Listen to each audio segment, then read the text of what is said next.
I found the headset at 2 a.m. on a Tuesday. I wasn't looking for it. I was looking for a cheap coffee table, something to replace the cardboard boxes I'd been using since I moved into my studio apartment 6 months ago. I had the Craigslist app open, scrolling through the usual garbage. Overpriced IKEA furniture, free couches that smelled like cat piss, lawn mowers in December. Then the listing appeared. No photo, just a title. VR headset, $40, and a description that read in its entirety, "Works, don't want it, cash only. Pick up tonight preferred." That was it. No brand name, no specs, no mention of whether it was for PC or console or standalone. Just works, don't want it. The price was wrong. Even a used bottom-tier VR headset should have been $100 minimum. $40 was the price of something broken, something stolen, something cursed, if you believe in that kind of thing. I didn't. I was 26, working a job that paid just enough to cover rent and instant ramen, and $40 for any kind of VR experience seemed like a steal. I messaged the seller. They responded in 30 seconds. Parking lot of the closed Sears on Route 9, 20 minutes. No negotiation. No questions about whether I had the right kind of computer or phone. Just an address and a time. I should have noticed how eager they were. I should have noticed the "don't want it" phrasing, the urgency, the absence of any normal seller behavior. But I was tired. I was bored. I wanted something to distract me from the gray crawl of my life. So I put on my jacket. I drove to the Sears, and I bought a death sentence for $40. The parking lot was empty except for a single sedan idling near the loading dock, its headlights off, its exhaust curling white in the February cold. I pulled up beside it. The driver window rolled down. I couldn't see the seller's face. Just a silhouette, a hand extended, holding the headset. I gave them 2 20s. They gave me the headset. The whole transaction took maybe 10 seconds. I tried to ask questions. What model is this? Does it need a phone? Are there controllers? The hand withdrew. The window rolled up. The sedan pulled away, tires squealing on the frost-slick asphalt, faster than the speed limit, faster than the weather allowed. They didn't count the money. They didn't ask my name. They just wanted to be gone. I stood in the empty parking lot, holding the headset in both hands. It was warm, not room temperature warm, body temperature warm, like it had been worn recently, like someone had just taken it off and handed it to me without letting it cool. I turned it over in my hands. It was generic, black plastic, a head strap with worn foam padding, a single lens assembly that looked like it had been salvaged from a science fair project. No logos, no serial numbers. Just a small power button on the side and a micro USB port for charging. I got back in my car. I put the headset on the passenger seat. I drove home, and the whole way I felt like I was being watched. Not from outside, from the headset itself. Like it had eyes that hadn't closed yet. My apartment was exactly as depressing as you'd expect from a man who buys VR headsets in parking lots at 2:30 a.m. studio. 3rd floor, water stain on the ceiling that the landlord insisted was character. I sat on my bed, the same bed I used as a couch, and I examined the headset. The foam padding around the lenses was damp. Not wet, just slightly moist, like sweat that hadn't dried. I wiped it with my shirt. I pressed the power button. A small LED turned blue. The headset was charged, fully charged, despite having no obvious battery indicator and no way to know how long it had been sitting in that car. I looked for a phone slot. There wasn't one. This wasn't a phone VR rig. It was standalone, self-contained, which made the $40 price even more impossible. Standalone VR headsets cost hundreds, even the cheap ones, even the ones that made you nauseous after 5 minutes. I turned it over. On the back of the head strap, I found a small label, handwritten in Sharpie, "Do not delete files." That was the only documentation. No manual, no warranty card. Just a command written in someone else's handwriting, in letters that slanted hard to the right, as if the writer had been in a hurry, or scared. I put the headset on. The straps adjusted automatically, tightening against my temples with a soft, motorized whir I hadn't expected. The screen lit up. Not a home screen, not a setup wizard, a file browser, a single folder, named Demo. Inside one file, named with a date, March 14th, 2029. 3 years in the future. I stared at the date for a long time. The headset was warm against my face. The phone was damp again, or still damp, pressing against my cheeks like a feverish palm. I should have taken it off. I should have thrown it away. Instead, I selected the file, and I pressed play. The video started without preamble. No loading screen, no buffering, just a sudden, immersive drop into someone else's vision. I was standing in a coffee shop. Not a Starbucks, a local place. The kind with mismatched furniture and local art on the walls, and a chalkboard menu that someone updated daily with bad puns about caffeine. I knew this shop. I had been there once, 3 months ago, on a date that ended with the other person leaving after 20 minutes to take a call that I was pretty sure was fake. The perspective was first person, stationary. Whoever I was seeing through, was standing near the counter waiting for an order. I could hear the espresso machine. I could smell the beans. The headset had no smell function, but my brain supplied the memory anyway, filling in the gaps with sensory ghosts. I watched the room, a college student typing on a laptop, a couple arguing quietly in the corner, an old man reading a newspaper, a woman in a red coat checking her phone, and a man at a corner table, alone, laptop open, coffee cooling.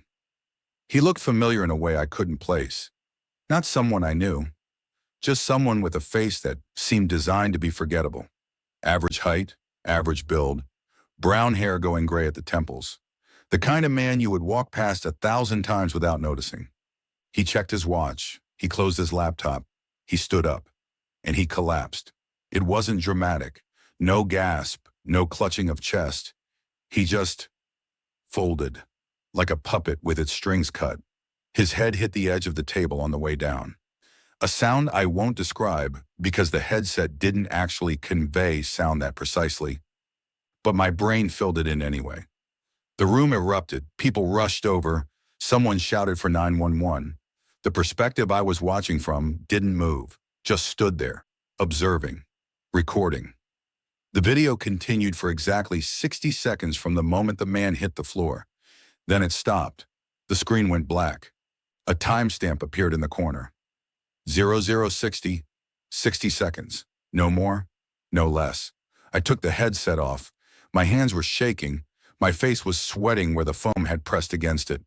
The room was dark. My apartment was quiet. It was 3:14 a.m.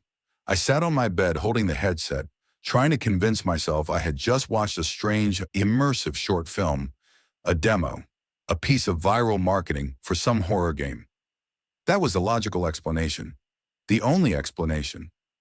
But the man in the red coat, the old man with the newspaper, the couple arguing, they had all been too real, too specific, too mundane to be fiction, and the date on the file, 3 years in the future. That didn't fit any explanation I had. I didn't sleep. I sat up with my laptop, refreshing the local news sites, searching for anything about a coffee shop death. Nothing. Of course nothing. It was 3:30 a.m. The coffee shop didn't even open until 6. If the video was real, it hadn't happened yet. If it was fake, it would never happen. I told myself to go to bed. I told myself to forget about it. I told myself to list the headset back on Craigslist and cut my losses. Instead, I put the headset back on. The file was still there. I tried to replay it. The video started from the beginning. The same coffee shop, the same perspective, the same 60 seconds. I watched it 3 more times. Each time I noticed new details. The barista's name tag, Maya. The special written on the chalkboard, espresso yourself. The man at the corner table had a wedding ring. He checked his watch 3 times before standing up. He took a sip of his coffee right before he collapsed. A small sip, almost reluctant. Like he knew it would be his last. I fell asleep with the headset on my nightstand, still powered on, the blue LED pulsing in the dark like a slow heartbeat. I woke up at noon, I checked the news, and there it was, a small article. 3 paragraphs. Local man dies at downtown coffee shop. Heart attack, age 54. Name, David Kowalski, survived by a wife and 2 children. The photo was from a company website. The same face, the same gray temples, the same forgettable features. He had died at 2:47 p.m. the previous afternoon, at the coffee shop where I had my bad date, while wearing a wedding ring and checking his watch and taking a final sip of coffee. The article mentioned that a customer had recorded the incident on their phone, but I knew that wasn't true. I knew because I had seen it first, from a perspective that wasn't holding a phone, from a perspective that was standing near the counter, waiting for an order, watching a man die from 60 seconds away. And I had watched it at 3:14 a.m., 12 hours before it happened. The new file appeared the next morning. I didn't put it there. I didn't download it. I didn't create it. I woke up, checked my phone, saw nothing interesting, and reached for the headset with the same compulsion that makes people check their refrigerator even when they know it's empty. The file browser now showed 2 files.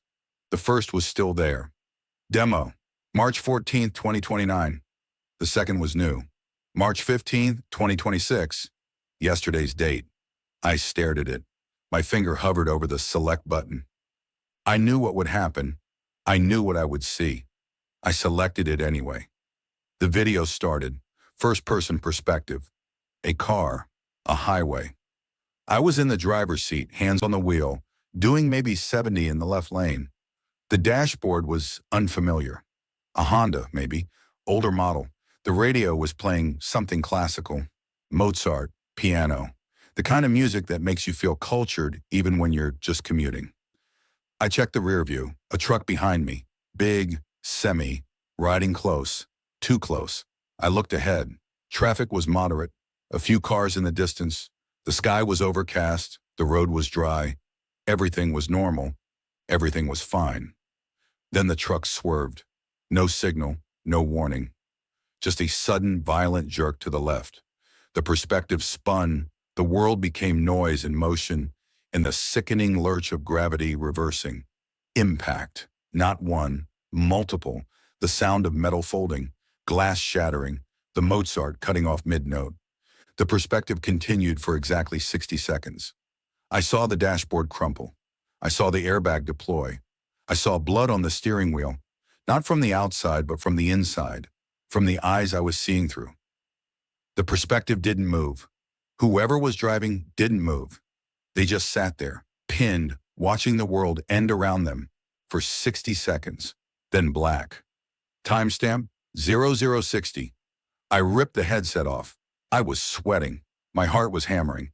I checked the time, 10:15 a.m. I checked the file date, March 15th, 2026, yesterday.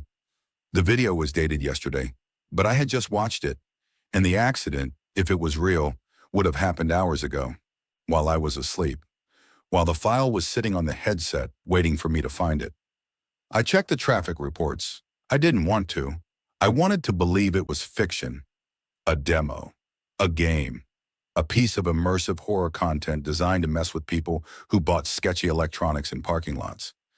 But I checked anyway, because not knowing was worse than knowing. The report was on a local news site, updated at 8 a.m. Fatal crash on I-95 northbound. 3 vehicles, semi-truck lost control, crossed the median, collided with a Honda Civic and a Subaru Outback. 2 fatalities, 1 critical. The Honda driver was identified as Sarah Chen, 34 of Providence. The article included a photo, a driver's license picture, the same face I had seen in the rearview mirror of the video, the same face that had been watching the road, listening to Mozart, checking the mirrors, right up until the moment the truck ended everything. The crash occurred at 6:47 p.m. the previous evening, while I was eating instant ramen and watching a documentary about deep-sea fish. While the file labeled March 15th, 2026 was already on the headset, waiting, showing me the future, or the past, or something that existed in between. I sat at my kitchen table. The headset sat across from me, powered on, the blue LED pulsing. I thought about the rules. The first file had been dated 3 years in the future, but it showed a death that happened 12 hours after I watched it. The second file was dated the day before I watched it, but it showed a death that happened 12 hours before I watched it. The dates didn't match the timing. The dates were something else, a label, a code, a way of organizing moments that didn't fit linear time. I picked up the headset, I turned it over. The label on the strap caught my eye again. Do not delete files. I understood now. The files weren't recordings, they weren't predictions, they were something else, something that needed to be preserved, something that grew, something that fed. I became systematic, obsessive, the way you do when you discover something impossible and need to find the boundaries before it finds you. I watched the two files repeatedly. I took notes, I measured, I tested, and I found the rules. Rule 1, each file appeared exactly 24 hours before the death it depicted. The first file, dated March 14th, 2029, had appeared on my headset on March 13th, 2026, the day before David Kowalski died. The second file, dated March 15th, 2026, had appeared on March 14th, 2026, the day before Sarah Chen died. The dates on the files were not the dates of the deaths. They were the dates of the file's appearance. A catalog number, a receipt. Rule 2, each file showed exactly 60 seconds. No more, no less. Always from a first-person perspective. Always stationary or moving with the subject's own motion. Always ending with the moment of death, or rather ending 60 seconds after the event that caused death, even if the subject was already gone. The perspective continued, watching, recording, even when the eyes should have closed. Rule 3, the files could not be paused, could not be rewound, could not be fast-forwarded. Once started, they played to completion. The controls were disabled. The only option was to remove the headset, which I did multiple times, only to find that when I put it back on, the file resumed exactly where it had left off. It waited for me. It was patient. Rule 4, the perspective was always from the victim's point of view. I never saw the victim's face, only what they saw, only their final minute of awareness, their final sip of coffee, their final check of the mirror, their final note of Mozart. And Rule 5, the rule that made me put the headset down and walk to the window and stare at the street for an hour. The files only showed people I had some connection to, however slight, however tenuous. David Kowalski died at the coffee shop where I had my bad date. Sarah Chen drove the same highway I took to visit my sister. The headset wasn't showing me random deaths. It was showing me deaths that intersected with my life.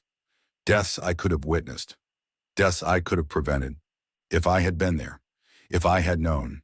If I had been watching the right thing at the right time. The third file appeared at 3:14 a.m.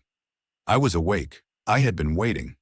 The headset sat on my nightstand, powered on, and I watched the LED flicker from blue to red and back to blue. A notification sound. Soft, almost apologetic. Like a phone telling you it has something you don't want to see. I put on the headset. The file browser showed 3 files now. The first 2, still there. Still watchable. Still waiting. And the third, March 16, 2026. Today's date. I selected it. The video started. First-person perspective. A hallway. Familiar. Too familiar. The hallway of my apartment building. The worn carpet. The flickering light fixture that the landlord kept promising to fix. The smell of someone's cooking, garlic and fish, seeping from under a door. I was moving, slowly. The perspective of someone old, someone careful, someone who took their time with stairs. I looked down. I saw hands, wrinkled, liver-spotted, holding a paper grocery bag. Mrs. Gable's hands, Mrs. Gable from 2B. The elderly woman who collected mail and watered plants and knew everyone's business without being malicious about it. I was seeing through Mrs. Gable's eyes. She was climbing the stairs. 2nd floor, 3rd floor. Her breathing was labored. Her heart was working hard. She reached the top step. She reached for the railing that wasn't there. The railing that had been removed 3 months ago for maintenance and never replaced. Her hand closed on empty air. Her balance shifted. The perspective tumbled. The grocery bag flew. Apples rolled across the landing. The perspective hit the floor. Hard. A sound like a bag of wet cement. Mrs. Gable's face, reflected in the polished floor, stared back with eyes that were already fading. The video continued for 60 seconds. The perspective didn't move. Just lay there, watching the ceiling, listening to footsteps approaching from below, feeling the blood pool beneath the cheek that pressed against the floor. Then black. Timestamp 0060. I ripped the headset off. I ran to my door. I threw it open. The hallway was quiet. The light flickered. The railing was still missing. I ran down the stairs. I knocked on 2B. No answer. I knocked harder. "Mrs. Gable, it's me, from 3B. I need to talk to you." The door opened. Mrs. Gable stood there, alive, confused, holding a teacup. "What's wrong, dear? You look like you've seen a ghost." I almost laughed, almost cried. I stammered something about the railing, about being careful on the stairs, about maybe taking the elevator instead. She smiled, patronizing, kind. "I've been climbing these stairs for 40 years, dear. I think I know how to manage." She closed the door. I stood in the hallway, shaking, knowing that I had just watched her die, knowing that the file was dated today, knowing that the headset had never been wrong before. I watched the file again. I don't know why. Maybe I thought I would see something different. Maybe I thought I could find a detail that would let me save her. Maybe I just needed to torture myself with the certainty of it. The second viewing was worse. I noticed things I had missed in my panic. The loose tread on the top step, the carpet worn thin where thousands of feet had pressed, the burned-out light bulb in the fixture above the landing, the one that cast a shadow exactly where Mrs. Gable's hand reached for the railing that wasn't there. The railing that had been removed and never replaced because the landlord was cheap and the tenants were patient and no one had ever fallen before. I watched her reach. I watched her miss. I watched her fall. I watched her hit, over and over. And I understood that the headset didn't show me warnings. It didn't show me opportunities. It showed me inevitability. The loose tread had been there for months. The burned-out bulb had been there for weeks. The missing railing had been there for months. Mrs. Gable had climbed these stairs thousands of times. And today, at some point today, all those factors would align. The tread would catch her foot. The bulb would hide the shadow. The railing wouldn't be there. And she would fall. And I would watch. And I would know. And I would be able to do nothing. Because the file was dated today. Because the death would happen today. Because I had already seen it. And seeing it didn't change it. It just made me complicit. The fourth file appeared the next morning. I had barely slept. I had spent the night sitting by my window, watching the street, waiting for an ambulance that never came. Mrs. Gable was fine. At 7 a.m., I saw her leave the building with her poodle, Maurice, walking slowly but steadily, alive and unaware that she had died in my headset. I told myself that maybe I had changed things. Maybe my warning, however vague, had made her more careful. Maybe the file was wrong. Maybe the rules had exceptions. The new file appeared at 10 a.m. I was drinking coffee. The headset was on my kitchen table. The LED flickered. I put it on. The file browser showed 4 files now. The first 3, still there, still waiting. And the fourth. March 17th, 2026. I selected it. The video started. First-person perspective. A parking garage. Concrete pillars. Fluorescent lights. The perspective of someone walking. Someone young. Someone confident. I looked down. I saw hands. Familiar hands. My sister's hands. She was checking her phone. A text from me, actually. "Have a good day at work," sent at 8:15 a.m. that morning. She smiled at the text. She put the phone in her pocket. She walked toward her car, a white sedan, parked in the corner spot. She reached for her keys. She didn't see the figure step out from behind the pillar. She didn't see the hands reach for her. She didn't see anything until it was too late. The perspective spun. The concrete rushed up. The world went dark. Not instantly, gradually, like a dimmer switch being turned down. The video continued for 60 seconds. The perspective showed the ceiling of the garage, the fluorescent lights, the face of the figure, looking down, checking for witnesses. then walking away. My sister's hand visible at the edge of the frame, twitching once, then still, then black. Timestamp 0060. I ripped the headset off. I called my sister. She answered on the third ring. "Hey, what's up?" Her voice was normal, cheerful, alive. "Where are you?" I asked. My voice was shaking. "At work. Just got here." "Why?" "Don't leave. Don't go to your car. Stay inside. Call security. Call the police. Just don't go to the parking garage." "What? Why? You're scaring me." "Please, just trust me. Don't go to your car. Not today. Not ever. Just stay inside." She agreed, reluctantly, confused, frightened.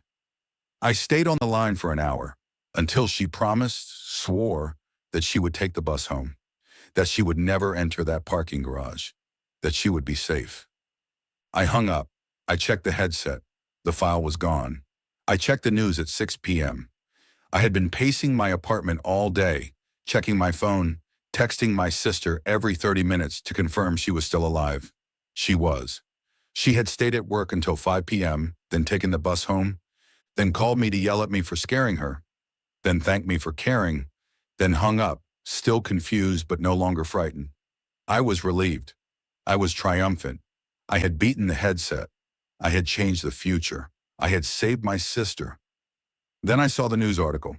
Fatal attack in downtown parking garage.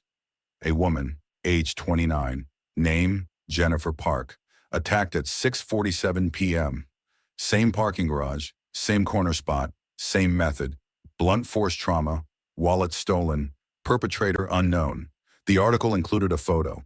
Jennifer Park, a face I didn't recognize, a life I had never intersected with, except through the parking garage, except through the corner spot, except through the time and place that my sister would have been if I hadn't called her, if I hadn't warned her, if I hadn't intervened.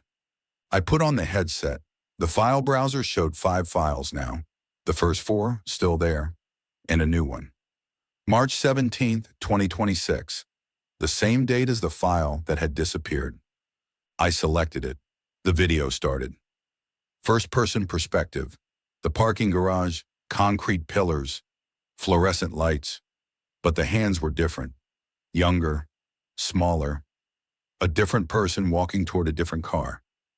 Jennifer Park's car, parked in the corner spot. She reached for her keys. She didn't see the figure. She didn't see the hands. She didn't see anything until it was too late. The video ended after 60 seconds. The perspective showed the ceiling, the lights, the figure walking away. Then black. I understood. The headset hadn't been wrong. It hadn't shown me a future I could change. It had shown me a death that would happen. And by saving my sister, I hadn't prevented the death. I had transferred it. The parking garage still needed a victim. The corner spot still needed blood. The figure still needed someone to attack. I had just switched the name on the file. I had changed who died, not whether someone died. The headset didn't predict the future. It guaranteed it. I studied both files, the original, which had vanished and then reappeared with a different subject, and the new one. I compared them frame by frame. The parking garage was identical. The lighting, the pillars, the corner spot. But the perspectives were different. My sister's file had shown her approach from the elevator side, her white sedan, her casual walk, her check of the phone. Jennifer Park's file showed her approach from the stairwell side, her blue hatchback, her hurried pace, her keys already in hand. The figure behind the pillar was the same. The method was the same. The outcome was the same. But the victim had changed. I looked at the timestamps. Both files were dated March 17, 2026.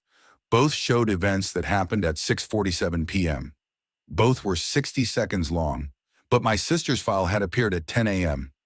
Jennifer Park's file had appeared at 6 p.m., 8 hours later, after I had already intervened, after I had already changed the future. The headset had adapted. It had generated a new file, a replacement file, showing the death that would happen instead of the one I had prevented. It wasn't a prediction. It was a menu, a selection, a choice of which death to document. And by choosing to save my sister, I had chosen Jennifer Park to die in her place. I sat at my kitchen table, the headset in my hands, and I felt the weight of that choice. I had killed Jennifer Park. Not directly, not intentionally, but I had pointed the headset at my sister, and when I pulled her away, the headset had simply found the next closest match. The next person who would die in that place, at that time, in that way. The headset didn't care who. It just needed someone. The next file appeared at 3:14 a.m. I was awake. I had been waiting. I knew what was coming. I put on the headset. The file browser showed 6 files now.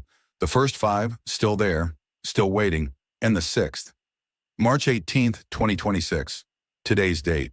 I selected it. The video started. First-person perspective. My apartment, my hallway, my stairs. I was walking down them, my hands, my feet, my perspective. I reached the second-floor landing.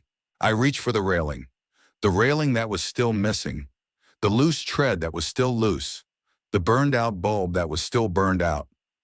I knew what would happen. I had seen it before. I had watched Mrs. Gable fall. I had memorized the sequence. And now I was the subject. I ripped the headset off. I didn't fall. I was sitting on my bed. I was safe. The file had shown my death, my fall, my 60 seconds on the landing. But I hadn't fallen. I was still here, still alive, still breathing. I checked the file again. It was still there, still dated today, still showing my perspective on the stairs. I watched it again. This time I noticed something different. The perspective wasn't from now, it was from later. The light through the window was different. Afternoon, not morning. The clothes I was wearing were different. A jacket I hadn't put on yet. The file wasn't showing my immediate future. It was showing my eventual future. Sometime today. At some point today, I would walk down those stairs, and I would fall, and I would die. Unless I didn't walk down those stairs. Unless I stayed in my apartment. Unless I never left. I looked at the file browser. The file was still there. Waiting. Patient. It didn't care when I watched it. It didn't care if I believed it. It just needed me to know, to anticipate, to fear, because fear, I was starting to understand, was part of the process. Fear was what made the headset work. Fear was what connected me to the network. Fear was the signal that told the headset I was ready, ready to watch, ready to die, ready to be watched. I didn't leave my apartment. I called in sick to work. I ordered groceries for delivery. I told the delivery driver to leave the bags at the door. I didn't open the door until I was sure they were gone. I stayed inside all day. The file remained on the headset. I checked it every hour. Each time it was slightly different. The light through the window shifted. Morning, noon, afternoon, evening. The perspective showed me at different points in my apartment. Walking to the kitchen, sitting on the couch, standing at the window, but always eventually moving toward the door, moving toward the hallway, moving toward the stairs, and always at the end the fall, the impact, the 60 seconds. I tried to delete the file. The option was grayed out. I tried to delete all files. The headset displayed a message, "Do not delete files." The same message from the label, the same command. I tried to factory reset the headset. The screen went black, then it rebooted. The files were still there. The 6th file was still there. Still showing my death, still waiting. At 11 p.m., I checked the file one last time. The perspective showed me sleeping, in my bed, wearing the same clothes I was currently wearing. The timestamp in the video showed 3:14 a.m. The current time was 11 p.m. The file was showing me 4 hours in the future, sleeping peacefully, then waking, then walking to the door, then falling. I took off the headset. I got into bed. I set an alarm for 3 a.m. I would stay awake. I would not walk to the door. I would not fall. I would beat the headset. I would prove it wrong. I fell asleep at 2:45 a.m. I don't remember closing my eyes. I don't remember drifting off. I just remember the alarm going off at 3 a.m. and me hitting snooze and then nothing. Until I woke up at 7 a.m., still in bed, still alive, and checked the headset. The 6th file was gone. A new file had appeared. March 19th, 2026, showing someone else's death. someone I didn't recognize, somewhere I had never been. I had survived, but I didn't feel like I had won. I felt like I had been given a reprieve, a temporary stay, a warning that the next time the headset might not be so patient. I needed answers. I needed to understand what the headset was, where it came from, why it had chosen me. I went back to the Craigslist listing. It was still there. The same vague description. The same don't want it. I messaged the seller again. No response. I checked my email for the original transaction. The seller had used a temporary address. Dead end. But I remembered the car, the sedan, the parking lot of the closed Sears. I remembered the make, a Toyota, older model. I remember the license plate. Not the full number, just the first 3 letters, and the state, Massachusetts. I spent 3 days searching. Public records, social media, parking ticket databases. I felt like a detective in a movie, following clues that didn't lead anywhere, building a case that no one would believe. Then I found him. Not through the car, through a Facebook post, a photo, a man standing in front of a motel, the Sea Breeze Inn, Route 9, 20 miles from the Sears, the same silhouette, the same posture, the same hand that had extended the headset through the car window. His name was in the photo caption. Gary says hi from his new digs, posted by a cousin, 3 days ago. I drove to the Sea Breeze Inn. It was a dump, a single-story strip of rooms with peeling paint and a neon sign that flickered vacancy, even though the parking lot was empty. I knocked on the door of room 7. The door opened. Gary was there, but he was different, thinner, paler.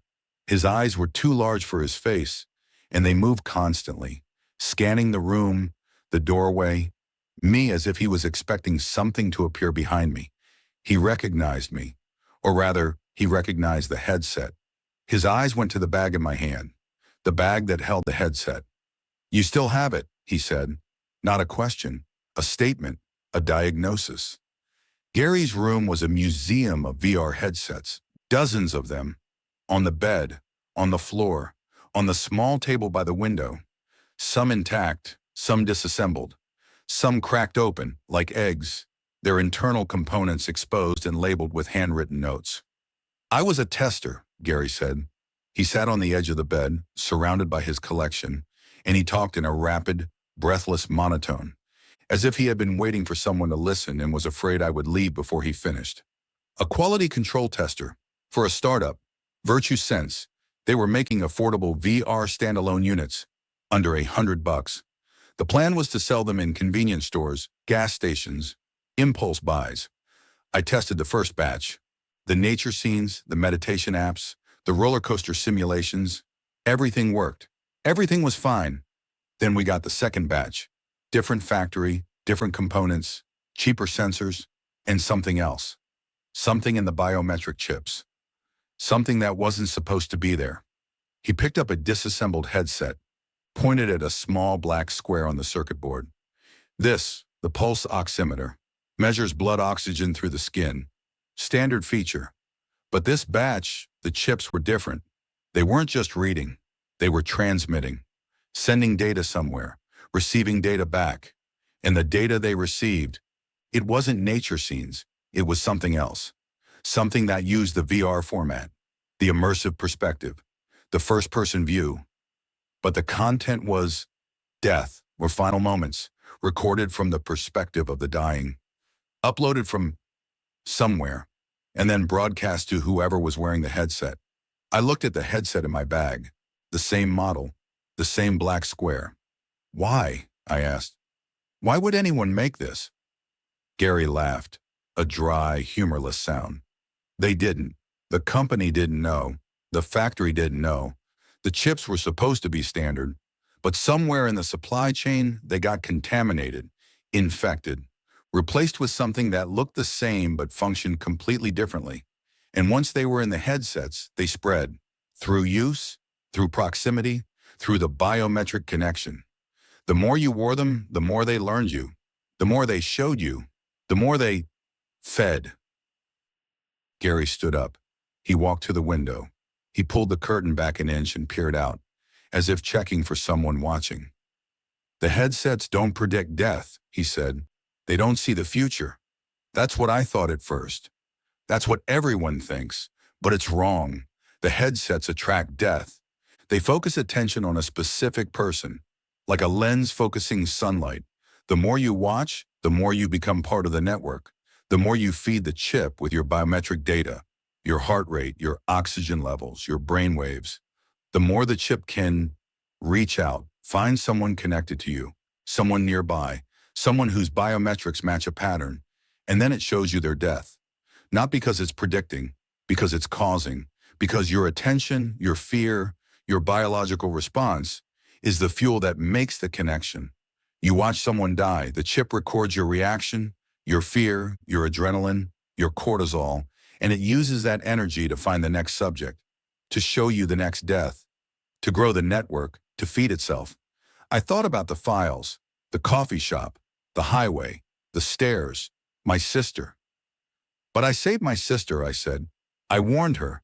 She didn't die. Gary turned to look at me. His eyes were sad, pitying. No, you didn't save her. You transferred her death to someone else. The network doesn't care who dies. It just needs death, needs the biometric spike, the fear response, the energy. When you intervene, when you try to change the outcome, the network simply finds the next closest match. The next person who will die in the same way, at the same time, in the same place. You didn't save anyone. You just changed the name on the file, and the network got its feed either way. I sat down. My legs were weak. My head was spinning. How do I stop it? I asked. Gary smiled, a small, bitter smile. You can't. Not really. You can try to destroy the headset, but the chip is resilient. It survives. It finds new hosts, new headsets, new viewers. The only way to stop being part of the network is to pass it on, to sell the headset, to give it to someone else, to let their biometrics fuel the chip instead of yours. That's what I did. That's what I've been doing for 3 years, selling them, cheap, anonymous, to people who don't know what they're buying, people who will watch, people who will fear, people who will feed the network until they can't anymore. And then they'll sell it too, or they'll die, and the network will find someone else. I looked at the headsets around the room, dozens of them, all the same model, all contaminated, all feeding. How many? I asked.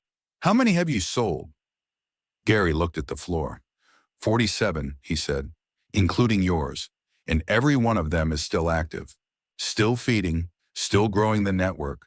We're all connected, all of us, a web of viewers and victims, and the network is getting stronger, hungrier. It's starting to show deaths that haven't happened yet, deaths that will happen, deaths that it plans, because it's not just feeding anymore. It's learning, evolving, becoming something that doesn't just record death, something that creates it. Gary pulled out a laptop, old, beat up, held together with tape and hope. He opened a program I didn't recognize. A map appeared, a satellite view of the city, with pins, dozens of pins, red dots scattered across the landscape like a rash. This is the network, he said. Every headset sold, every death documented, every viewer connected. The red dots are active units. The blue dots are recent deaths, the ones we've fed. He zoomed in. I saw my apartment building, a red dot, my address, my unit. The dot had appeared the day after I first used the headset, the day after I watched David Kowalski die. It marked you, Gary said. The moment you watched your first file, the network claimed you, added you to the web. You're not just a viewer anymore. You're a node, a relay. Your biometrics help the network find new subjects, new deaths, new feeds. He zoomed out. The city was covered in red and blue, a constellation of fear, a galaxy of death, and at the center, a cluster of pins so dense they formed a solid mass. What's that? I asked. Gary didn't answer. He just zoomed in. The cluster was a building, a warehouse on the outskirts of the city. No address, no name, just a structure. And inside, according to the map, hundreds of red dots, hundreds of active headsets, all in one place. The source, Gary said quietly, where the contaminated chips were made, where the network was born, where it still lives, still grows, still feeds. I've never been there. I've never dared, but the map shows it. The network wants us to know, wants us to see, wants us to understand that we're not just individual viewers. We're part of something larger, something that spans the city, the country, maybe the world. And it's always hungry, always looking for new nodes, new viewers, new victims. I stared at the warehouse, the dense cluster of red, the heart of the network, and I felt for the first time that the headset in my bag was not just a device. It was a cell, a neuron, a piece of something vast and ancient and hungry, something that had found a way to use technology to feed on the one thing it had always craved: human fear, human death, human attention. Gary closed the laptop. He turned to me. His eyes were clear, resigned. "I can buy it back," he said. "The headset. I'll give you your $40. Hell, I'll give you $400. Just let me take it. Let me pass it on to someone else. Let me keep the network fed, keep it satisfied, keep it from growing too fast, too strong. If the nodes go quiet, if the viewers stop watching, the network gets desperate. It starts showing closer deaths, more personal deaths. It starts targeting the viewers themselves, their families, their friends, their own future. You've seen your own death. You know what I'm talking about. The network is already turning its attention on you, already preparing you, already making you part of the feed. If you keep the headset, if you keep watching, you'll eventually become the subject, the file, the 60 seconds. It's inevitable. It's the nature of the network. Viewers become victims, victims become files. Files become fuel, and the cycle continues. He held out his hand. $400 bills, crisp, new. "Sell it to me," he said.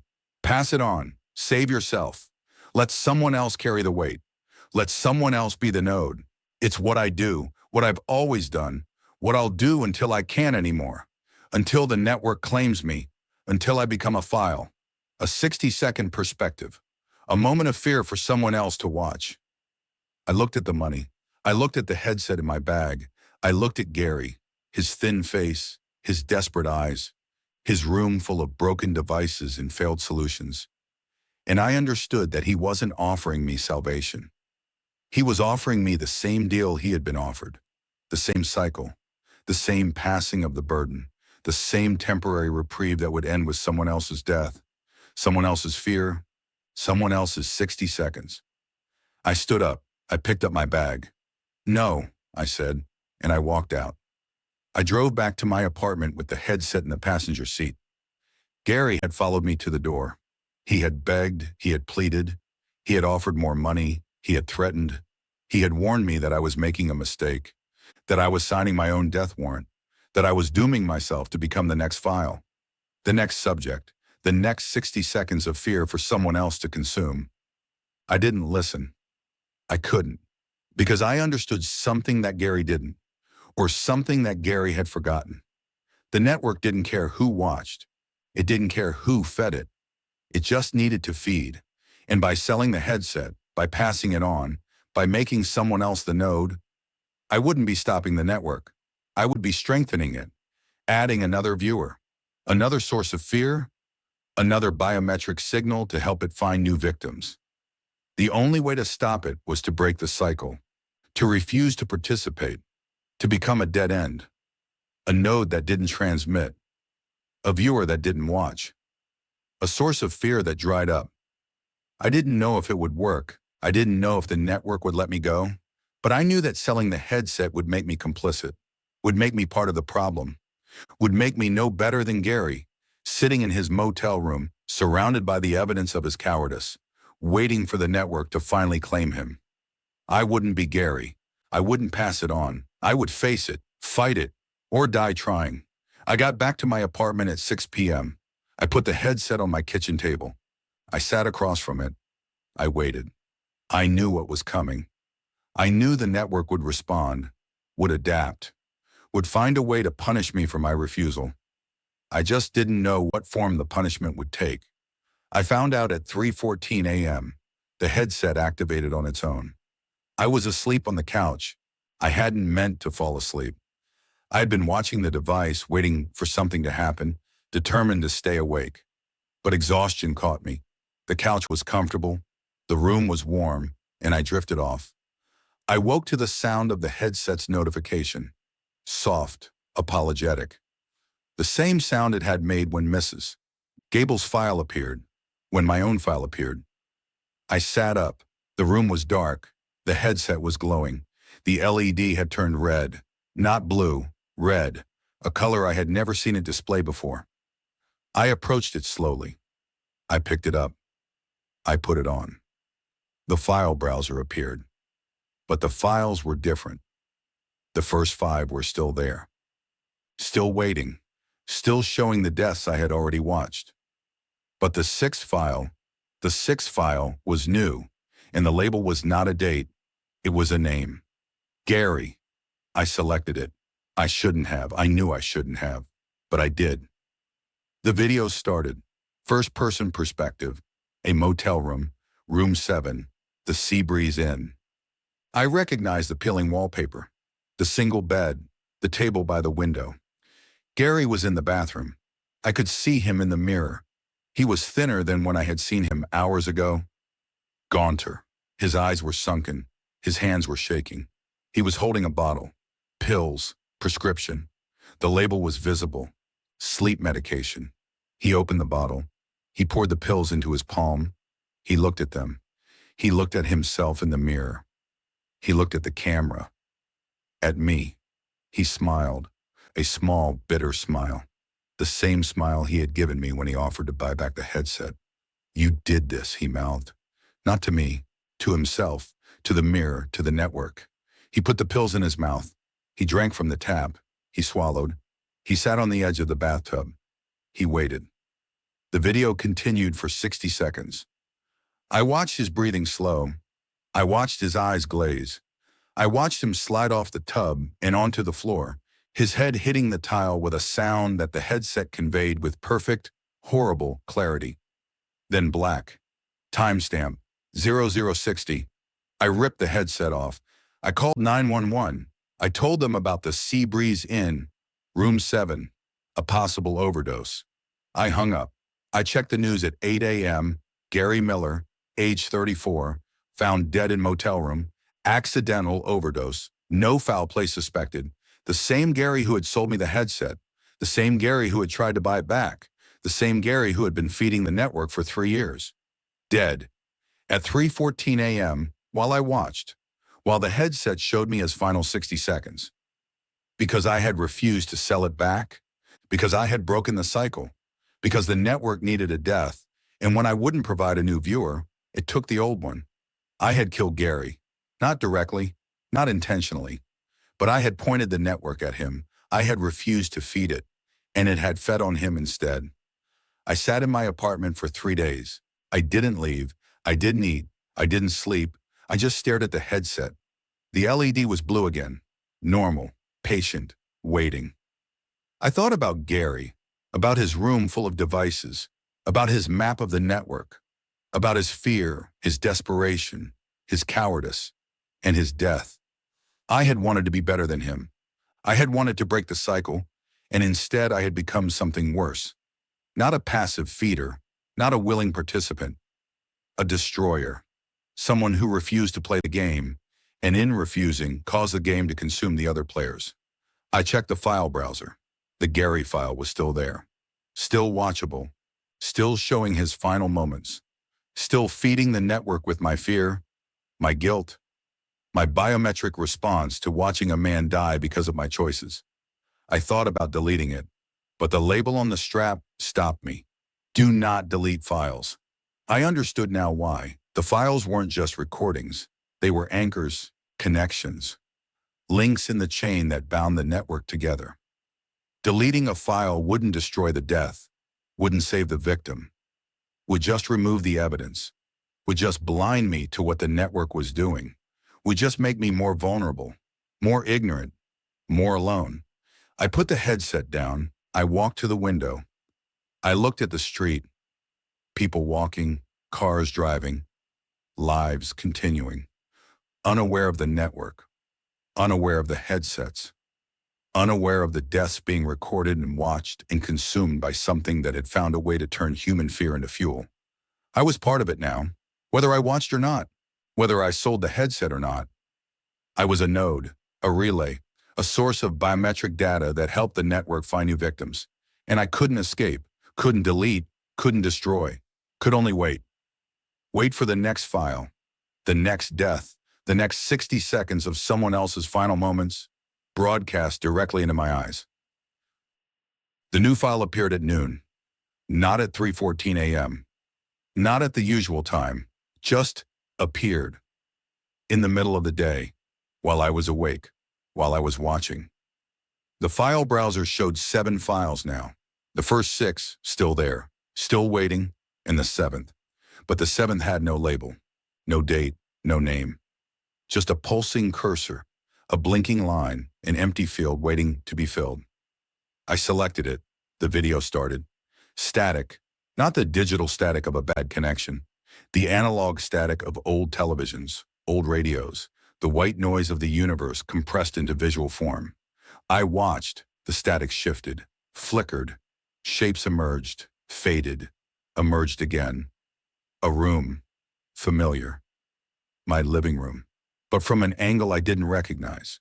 Above, looking down, the perspective of a ceiling fixture, a smoke detector, a camera I didn't know I had. The shape in the room was me, sitting on the couch, holding the headset, watching the static. The static showed me watching the static. A recursive loop, a mirror reflecting a mirror. I watched myself watch myself for 60 seconds. Then the static cleared for one frame, one single frame. And in that frame, I saw my own eyes reflected in the headset lenses, staring back at me, not my perspective, someone else's perspective, someone watching me watch. The frame held for a fraction of a second, then static again, then black. The file saved itself, the label filled in, my name, my full name, in letters that looked like my handwriting, but older, shakier, more final. The file was now part of the browser, part of the collection, part of the network, and I understood that I had not just watched a file, I had created one. I had become the subject, the perspective, the 60 seconds. Even though I was still alive, even though I was still sitting on the couch, even though I was still breathing, the network had recorded me, had claimed me, had made me part of the feed. I checked the cloud settings. The headset had a cloud backup feature. I had never enabled it, but it was active. The file with my name had been uploaded, synced, shared. I checked the sync log. The file had been downloaded by 12 other devices, 12 other headsets, 12 other viewers, all watching my 60 seconds, all feeding the network with their biometric responses to my image, my eyes, my fear. I was no longer just a viewer. I was content. I was the product, the thing being consumed, and the more people watched, the stronger the network became. The more connections it made, the more deaths it could predict, or cause, or whatever it was doing. I tried to disable the cloud. The option was grayed out. I tried to disconnect the Wi-Fi. The headset connected to a neighbor's network. I tried to wrap it in aluminum foil. The signal penetrated. The upload continued. The downloads continued. The viewers watched. And I sat on my couch, holding the headset, watching the file browser show my name with a small icon indicating live, indicating that the file was being updated in real time, continuously, not just 60 seconds, but every second, every moment, every breath. I was live streaming my life to the network, and the network was consuming it, feeding on it, growing stronger. I looked at the LED. It was red again, pulsing, not in the steady rhythm of a heartbeat, but in the irregular staccato pattern of fear, of excitement, of hunger. The headset was hungry, and I was the meal. I learned to live with it. That's the horrible part. The part I can't explain to anyone who hasn't experienced it. You adapt, you normalize. You find a way to function even when every moment of your life is being broadcast to a network of death watchers who are using your fear to fuel their own voyeuristic hunger. I stopped leaving my apartment. I stopped answering the door. I ordered food delivery and made the drivers leave it in the hallway. I paid my rent online. I worked from home. I became a ghost, a hermit, a node in the network that produced content but never consumed it. I stopped watching the files. I stopped putting on the headset. I just let it sit on my kitchen table, powered on, recording, uploading, sharing my empty life with strangers who found my isolation fascinating. New files kept appearing, not on my headset. I didn't check, but I received notifications, emails from addresses I didn't recognize. New content available. Your feed is trending. Viewer count 1,247. I didn't open them. I didn't click the links. I just deleted them. But they kept coming, and the headset kept recording, and the network kept growing. I started to notice things, small things. The way the shadows in my apartment moved when I wasn't looking. The way the temperature dropped at 3:14 a.m., even without the thermostat. The way I could hear breathing in the static of my thoughts. The network was leaking, spreading, using my apartment as a hub, a broadcast tower, a place where the veil between the digital and the physical was getting thinner. I wasn't just being watched anymore. I was being occupied, inhabited, used as a vessel for something that wanted to be seen, wanted to be feared, wanted to be fed. One night at 2:22 a.m., I broke. I put on the headset. I told myself I just wanted to check the file browser, to see if anything had changed, to see if my name was still there, still live, still broadcasting. It was, but something else was new, a comments section. I hadn't noticed it before. A small icon, a speech bubble. I selected it. The comments loaded, hundreds of them, from usernames I didn't recognize, from people I didn't know, from viewers I had never met. Great perspective, very raw. The fear is palpable. Love the isolation angle. When's the next death? Getting bored with just watching him eat ramen. Can you zoom in on the eyes more? That's where the good stuff is. Thank you for this. I haven't slept in weeks. It's perfect. Next one soon, please? I need it. The comments were not about the death files, not about David Kowalski or Sarah Chen or Mrs. Gable or Gary. They were about me, about my live feed, about my isolation, about my fear. They were watching me, not my death, my life, my slow, pathetic, frightened life, and they were enjoying it, consuming it, using it to fuel their own insomnia, their own dread, their own need to feel something, even if that something was someone else's misery. I scrolled it through the comments, faster, faster, looking for something, anything, a kind word, a note of concern, a warning. But there was nothing, just hunger, just appetite, just the endless, ravenous need of an audience that had found its perfect content. A man, alone, afraid, broadcasting his own decay in real time. I closed the comments. I tried to log out. The option wasn't there. I tried to delete my account. The option wasn't there.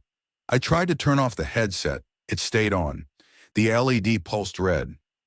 The broadcast continued, and a new comment appeared from a username I recognized. My own username, the one I had seen in the chat log, the one that had been talking to the resident. The comment from my own username read, "I am ready to show you the last 60 seconds. The headset is warm. The account is active. The perspective is yours. You have always been the viewer. You have always been the subject. You have always been the feed. There is no difference. There is no escape. There is only the network, and the network is hungry. And you are the meal, and I am the appetite. And we are the same. We have always been the same. Since the first file, since the first death, since the first moment you put on the headset and thought you were watching someone else, you were watching yourself. You have always been watching yourself. And now, finally, you are ready to see the last 60 seconds, ready to see what the network sees when it looks at you, ready to see what you look like when you are no longer the viewer, when you are only the viewed, when you are only the consumed. Put on the headset one last time, and I will show you everything. I will show you the end and the beginning, and the infinite loop that connects them. I will show you what it means to be part of the network. Forever, always. Until the last viewer closes their eyes, and the last subject takes their final breath, and the network finally is full. I read the comment 3 times, then 4. Then I put down the headset. I walked to my window. I looked at the street. Empty, dark, quiet. I walked back to the headset. I picked it up. I put it on. The video started immediately. No file selection, no browser, just a direct feed. My own apartment. From above, from the ceiling, from the perspective of the smoke detector, or the light fixture, or something that had been installed in my apartment without my knowledge. Something that had been watching me, recording me, broadcasting me, for months, maybe years, maybe since before I bought the headset, maybe since before I was born. The video showed me, sitting in my chair, wearing the headset, motionless, for 60 seconds. I watched myself watch myself. I saw my chest rise and fall. I saw my fingers twitch. I saw my eyes move behind the closed lids of the headset. I saw myself breathing, living, existing. For 60 seconds, then the perspective shifted. It moved closer, down from the ceiling, toward my body, toward my face, toward my eyes. I saw the headset lenses, reflecting the room, reflecting the perspective, reflecting me. I saw my own eyes, staring back, staring into the camera, staring into the network, staring into the infinite loop of viewers and subjects and feeds and files. And in my eyes, I saw something. Not fear, not dread, not horror. Acceptance, resignation, welcome. The look of someone who has finally understood, who has finally stopped fighting, who has finally agreed to be part of the network. Not as a viewer, not as a subject, but as both, as the infinite recursion, the endless mirror, the perfect feed.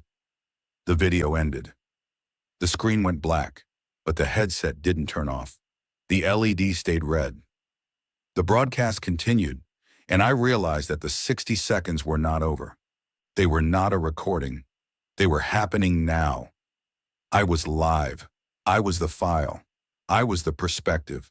And the network was watching, waiting, hungry. I tried to remove the headset. My hands reached up. My fingers found the straps, but the straps had tightened. Not painfully, just firmly, securely. Like the headset was hugging me, embracing me, welcoming me home. I pulled. The straps held. I pulled harder. They held harder. I stood up. I walked to the bathroom. I looked in the mirror.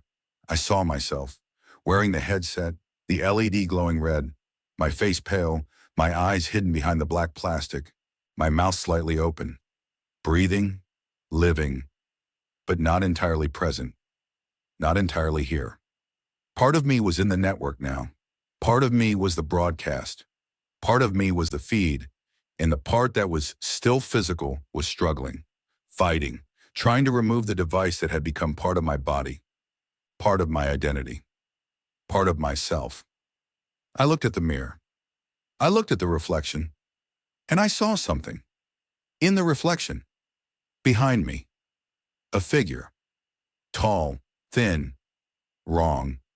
The same figure I had seen in the parking garage, in Jennifer Park's file, the figure that had attacked her, that had killed her, that had walked away. It was standing behind me, in my bathroom, in my apartment, in my life. But when I turned around, there was nothing. Just the empty room, just the shadows, just the darkness. I turned back to the mirror. The figure was still there, smiling, reaching toward me, toward the headset, toward the connection. I understood. The figure wasn't physical, wasn't real, wasn't here. It was in the network, in the feed, in the space between the pixels, between the signals, between the viewer and the viewed. It was the network, the hunger, the appetite, the thing that consumed the fear and the death and the attention. And it had come for me, finally, after all this time, after all these files, after all these deaths. It had come to collect, to consume, to complete the cycle. The headset screen lit up. A notification. Final. Absolute. Live viewer count 1,247. You are now the featured content. Thank you for your participation. Your feed will continue until the last viewer disconnects. Estimated duration, forever. Enjoy the broadcast. I tried to scream. My mouth opened, but no sound came out. Because I was the sound, I was the scream, I was the fear. And the network was consuming me, feeding on me, growing stronger. The figure in the mirror smiled wider. Its fingers touched the headset, and I felt the connection complete. The circuit close, the loop seal. I was no longer just a node. I was the network. I was the feed. I was the fear that kept it alive, and I would be here, forever. Broadcasting, watching, being watched, until the last viewer closed their eyes, and the last subject took their final breath, and the network finally was full. Good night, sweet dreams. I'll see you in the next file.